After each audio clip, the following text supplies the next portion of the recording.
नमस्कार मित्रों।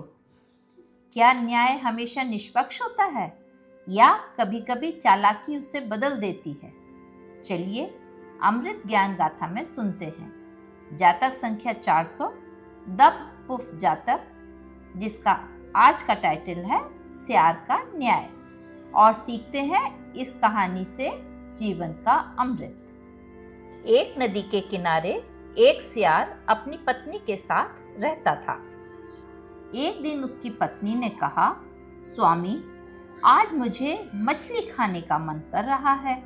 सियार बोला, अच्छा ठीक है, तू चिंता मत कर, मैं तेरे लिए मछली लेकर आऊंगा।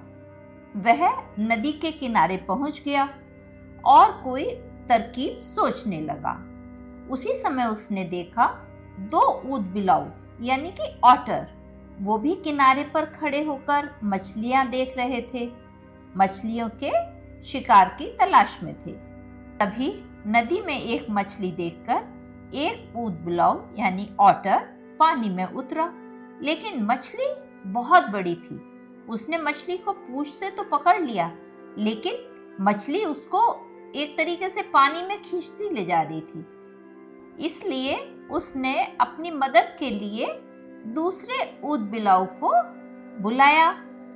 आ जल्दी आ, मैंने मछली पकड़ी है, वह मुझे जोर से खींचे ले जा रही है।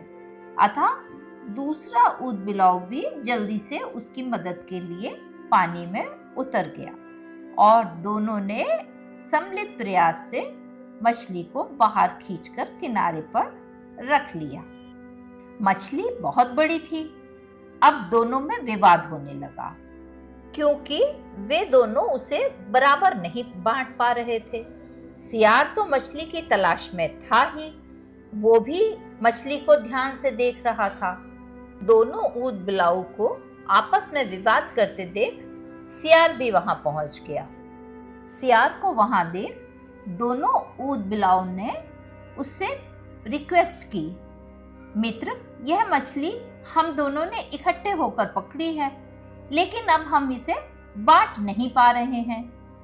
क्या आप न्याय करेंगे जिससे हमारा झगड़ा शांत हो सके? सियार तो ये चाहता ही था। उनकी बात सुनकर सियार ने अपनी तारीफ करते हुए कहा, मैं पहले न्यायाधीश था, मैंने बहुत से केस में जजमेंट दिया है। मैं तुम्हारे झगड़े का अच्छी तरह जजमेंट करूंगा, इससे तुम्हारा झगड़ा शांत हो जाए। सियार ने दोनों को बिठाकर कहा, एक के लिए पूंछ का हिस्सा है और दूसरे के लिए सिर का हिस्सा, बाकी बचा हिस्सा न्यायाधीश का होगा।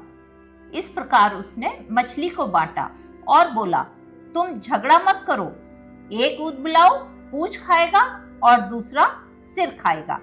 और देखते ही देखते बीच का हिस्सा मुंह में लेकर वहां से 9-2-11 हो गया। दोनों ऊद बिलाऊ जुए में हारे हुए ज्वारी की तरह एक दूसरे की शक्ल देख रहे थे। अब उन्हें यह समझ में आया, यदि हम झगड़ा न करते तो पेट भर मछली खाते। हमने न्याय की आशा में अपने हिस्से का अधिकार खो दिया और सियार हमें मूर्ख बनाकर चला गया। असली मछली तो सियार ही ले गया। सियार मछली मुंह में दबाए अपने घर पहुंचा। उसकी पत्नी सियार के मुंह में मछली देखकर बहुत प्रसन्न हुई और सियार से पूछी, तुम तो जमीन पर चलने वाले प्राणी हो, तुमने पानी में जाकर मछली को कैसे पकड़ा? सियार ने अपनी पत्नी, जिसका नाम मायावी था, उसको मछली प्राप्ति का उपाय बताते हुए कहा, विवाद से दुर्बल होते हैं, विवाद से धन क्षय होता है यानी कि कम होता है। विवाद से ही ऊद बिलाऊ मछली से वंचित हुए। हे मायावी, तू तो मछली खा।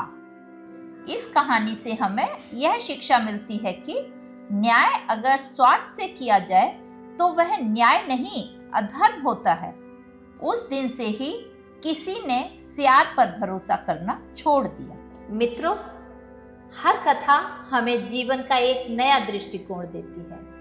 हर कथा से हम कुछ न कुछ सीखते हैं। यदि आपने भी इस कहानी से कुछ सीखा हो और अभी तक आपने मेरा चैनल सब्सक्राइब नहीं किया है तो हमारे चैनल अमृत ज्ञान गाथा को सब्सक्राइब करिए और हाँ, बेल आइकन दबाना ना भूलिए, जिससे आने वाली हर नई कहानी की सूचना सबसे पहले आपको मिल सके। यदि आपको हमारी कहानी पसंद आई हो तो इसको लाइक करिए, अपने मित्रों और परिवार के साथ शेयर करिए, जिससे ज्ञान का अमृत उनको भी प्राप्त हो सके।